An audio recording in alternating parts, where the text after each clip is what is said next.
শ্রীরামপুর ঝাউতলায় সূচনা হলো গীতা ডক্টরস চেম্বারের।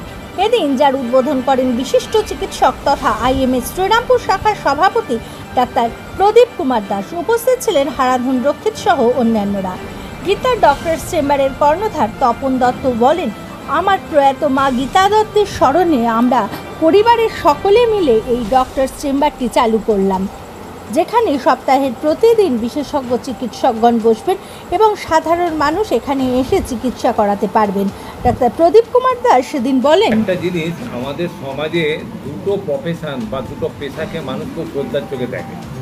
একটা হলো শিক্ষকতা, শিক্ষকদের খুব শ্রদ্ধা করে, কারণ তারা হলো মানুষ গড়ার কারিগর। আরেকজন থেকে চিকিৎসক, তারা হচ্ছে প্রাণ বাঁচানোর কারিগর। সুতরাং এই দুটো পেশায় তুমি দেখবে যে মানুষের কাছে এখনও ভীষণভাবে শ্রদ্ধাশীল হয়ে রয়েছেন এই দুটো পেশার মানুষেরা। আর ডাক্তার মানে কেন, ডাক্তারদের কথা কি বলে, তারে ডাক্তার তারে কখন ডাকে, যখন মানুষ বিপদে পড়ে।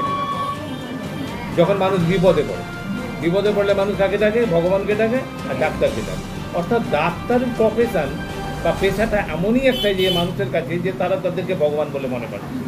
সুতরাং আগে বা এখন বা আগামী দিনেও ডাক্তারি প্রফেশনটা কিন্তু মানুষের কাছে সবসময় থাকবে, মানুষের কাছে খুব আদরণীয় হয়ে থাকবে। কিন্তু রিসেন্টলি সম্প্রতি আমরা দেখতে পাচ্ছি কিছু কিছু প্রফেশনে, যেমন সব জায়গায় প্রফেশনের অবমূল্যায়ন হয়েছে, বিচ্যুতি ঘটছে। আমাদেরও প্রফেশনের মধ্যে কিছু বিচ্যুতি হচ্ছে, কিন্তু সেই বিচ্যুতি সত্ত্বেও তুমি জানবে যে আমাদের এটা এমন একটা নোবেল প্রফেশন, সেই প্রফেশনে মানুষ কিন্তু ডাক্তাররা কিন্তু সবসময় শ্রদ্ধাশীল হয়ে থাকবে।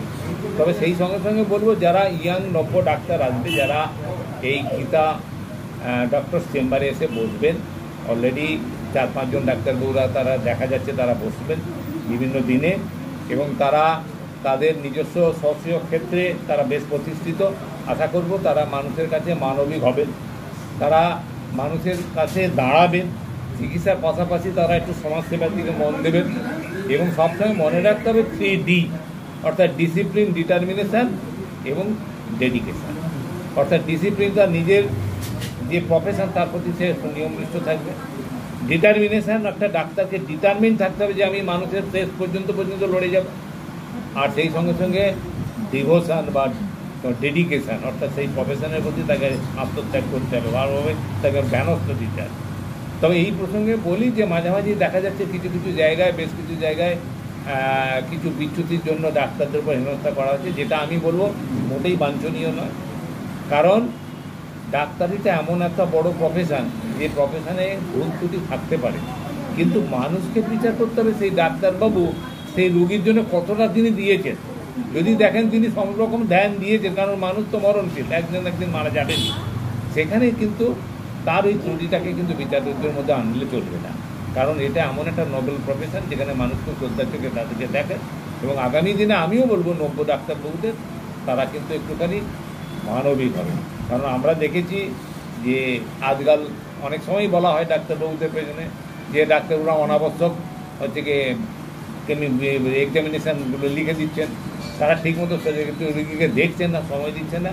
এই প্রসঙ্গে আমি বলবো যারা নতুন ডাক্তার হয়ে এসেছেন তাদের এক কথাই বলবো যে ক্লিনিক্যাল আই বলে একটা কথা আছে। পরীক্ষা যেহেতু আমাদের প্রযুক্তি আমাদের হেল্প করেছে, কিন্তু পরীক্ষার আগে একটা ক্লিনিক্যাল আই আছে।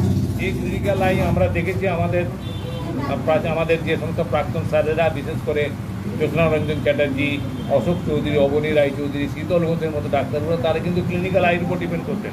ক্লিনিক্যাল আইটাকে পরে সেটাকে কনভার্ট করতেন যে হ্যাঁ পরীক্ষা দিয়ে প্রমাণ করে দেখেন, এবং সেটা প্রমাণিত হতো। তবে এখন মানুষের মধ্যে যেহেতু প্রযুক্তিগত উন্নতি হয়েছে, মানুষ সবসময় চায় যে হ্যাঁ ডাক্তারবাবু যেন কিছু পরীক্ষা নিরীক্ষা করিয়ে না করলে তো আমরা একটু অসন্তুষ্ট আছে। কিন্তু আমি তাদেরও বলবো যে ডাক্তারবাবুর উপর এই ব্যাপারটা ছেড়ে দেবেন, এবং নতুন যারা ডাক্তার হচ্ছেন তাদেরকে আমরা বলবো তাদের ক্লিনিক্যাল আই আগে ব্যবহার করুন, তারপরে যদি যেটুকু পরীক্ষা নিরীক্ষা লাগবে সেটুকু পরীক্ষা করবেন। তা আশা করব এই গীতা ডক্টরস চেম্বারে যে সমস্ত ডাক্তারবাবুরা বসবেন তারা সেই দিকটা ধ্যান দেবেন, এবং সেইটা দিয়ে তারা চিকিৎসা পরিষেবা যেটা নোবেল পরিষেবা সেই দিকে তারা পরিষেবাটাকে এগিয়ে নিয়ে যাবেন, এবং সেই সঙ্গে সঙ্গে তারা যে পরিষেবাটা দিচ্ছে যেন তার মধ্যে মানবিকতা থাকে। কোন কোন ডাক্তার আপাতত বসছেন? আপাতত যেটুকু আমরা দেখতে পাচ্ছি, ডক্টর আকাশ দাস বসেছেন, উনি হচ্ছে জেনারেল ফিজিশিয়ান হিসাবে দেখবেন। উনি বোধহয় সম্ভবত বুধবার বা শনিবার থাকবেন। আর সেটা আপনারা এখান থেকে যারা দেখাবেন তারা বোর্ড থেকে জেনে যাবেন, এখানে যারা অর্গানাইজ করেছে তাদের কাছে জেনে যাবেন। ডক্টর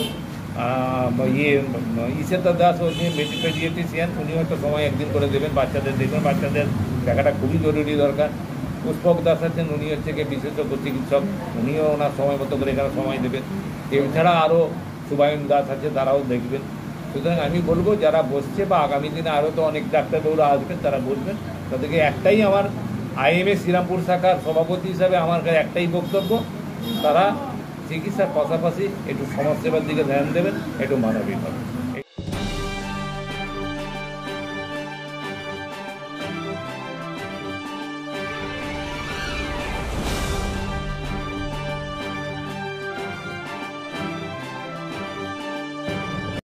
আজ থেকে যে গীতা ডক্টরস চেম্বার চালু হলো, এবং কাল থেকেই আমাদের পেশেন্টদের দেখানো হবে।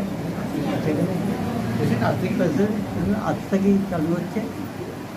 তারপর এক একদিন এক একজন ডাক্তারবাবু থাকছেন, যেমন একজন আছেন পেডিয়াট্রিক শিশু, তারপর ডার্মাটোলজিস্ট, তারপর জেনারেল, তারপর একজন এমডি আছেন, একজন হোমিওপ্যাথিও আসছেন, উনিও দেখবেন।